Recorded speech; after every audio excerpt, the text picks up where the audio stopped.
వరంగల్ నగరంలోని 1000 స్తంభాల ఆలయాన్ని ఆసక్తిగా తిలకించారు అందాల భామలు. 12వ శతాబ్దంలో కాకతీయ రాజులు నిర్మించిన 1000 స్తంభాల గుడి పురాతన ఆలయ నిర్మాణం, శిల్పకళా వైభవాన్ని తెలుసుకున్నారు. ఆలయంలో ప్రత్యేక పూజలు చేశారు.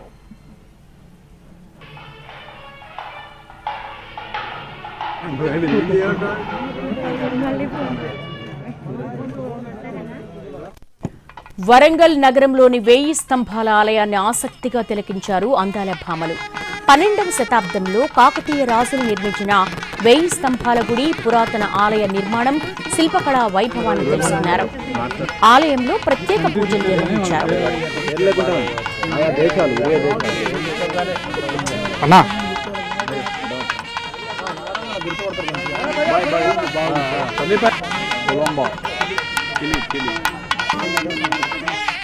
మిస్ వరల్డ్ పోటీదారులు బతుకమ్మ ఆడారు. తెలంగాణ సంస్కృతి సంప్రదాయాలను చాటే బతుకమ్మ ఆటపాటలతో సందడి చేశారు.